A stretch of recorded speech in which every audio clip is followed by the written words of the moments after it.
గాయం అది. రెండవ నెగటివ్ ఫీలింగ్ ఏంటంటే, నేను ఉద్యోగం వదిలిపెట్టి తప్పు చేశానేమో, దేవుని సేవ కొరకు ప్రతిష్ఠించుకొని 46 ఏళ్ళు పోరాడి దెబ్బలు తిని నా నెత్తురు చిందించి నిస్వార్థంగా ఏమి సంపాదించుకోకుండా 46 ఏళ్ళు నేను నా కుటుంబాన్ని అన్నిటినీ, నా ఆస్తిపాస్తులు అన్నీ పోగొట్టుకొని వట్టి చేతులతో మిగిలిపోయాను. ఇంత త్యాగముతో, ఇంత కష్టపడి ఈ వయసులో కూడా పరిగెడుతున్నాను. ఒకవేళ సేవకు వచ్చి నేను తప్పు చేశానేమో అని నాకు సీరియస్గా అనిపించింది. నోరు జారటం లేదు, నా హృదయపు లోతుల్లోంచి మాట్లాడుతున్నాను. ఎందుకో తెలుసా? వేల కొద్ది ప్రసంగాలు చేశాను, మీకు తెలుసు. అనేక విషయాల్లో నాది వరల్డ్ రికార్డు. 4000 పెళ్ళిళ్ళు చేసిన ఎవడు లేడు. అందులో 400 కులాంతర వివాహాలు సొంత ఖర్చుతో చేసిన వాడేవాడు లేడు.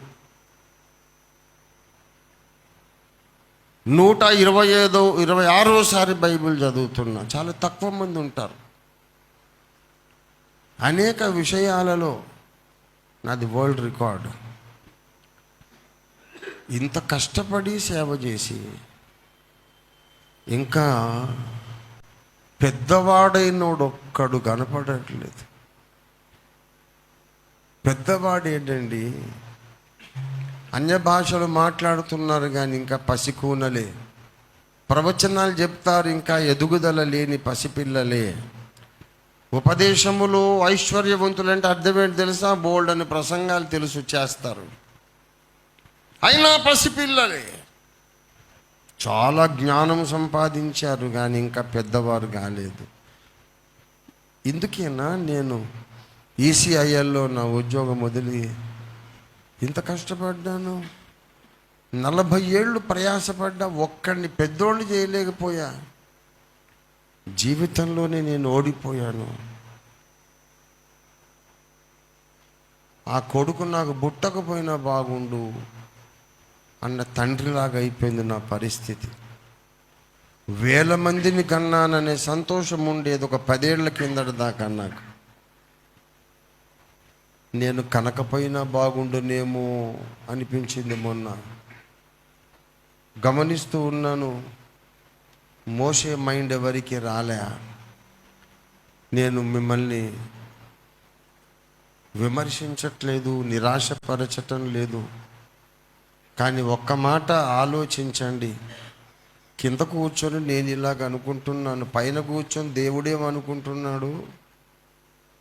అది కదా ముఖ్యం. ఆఫ్టర్ ఆల్ రంజిత్ తోఫీ రేపాటి వాడు, మట్టి పురుగు, వాళ్ళు ఉంటాడు, రేపు రాలిపోతాడు. మన విమోచకుడు ఏమనుకుంటున్నాడు? మన విలువలు మారలేదు, మన అంచనాలు మారలేదు, మన ప్రిఫరెన్సెస్ మారలేదు. ఆయన సంతోషిస్తున్నాడా? వీళ్ళ కొరకు నేను అనవసరంగా ప్రాణం పెట్టాను అనుకుంటున్నాడా? నా తల మీద ముళ్ళ కిరీటం, కాలు చేతుల్లో మేకులు, ఒళ్ళంతా కొరడా దెబ్బలు, చిత్రవదలు అనుభవించింది వీళ్ళ కొరకేనా? ఇంత చేసి లోకస్తుల లాగానే ఆలోచిస్తారు, లోకస్తుల లాగానే మాట్లాడతారు. ఇందుకా నేను వాళ్ళ కొరకు బలి అయింది అని ఆయన అనుకుంటే మన పరిస్థితి ఏంటి? నేను అనుకుంటే పర్వాలేదు. ఒకసారి మీకు మీరు సమాధానం చెప్పుకోండి.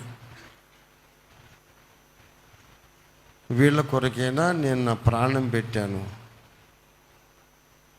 అని ఆయన ఒక కన్నీటి బిందువు రాలిస్తే మన పరిస్థితి ఏంటి? నిత్యత్వంలో సిగ్గుపడమా మనం? సీరియస్ మైండ్ లేదు. నేను పెరగాలి, నేను మారాలి, నా ఆలోచన మారాలి అనే చిత్తశుద్ధితో కూడిన ప్రయత్నం ఉంటే తప్పక మనమందరం మోషేలాగా అయిపోతాం. మోషే పెద్దవాడైనాడు,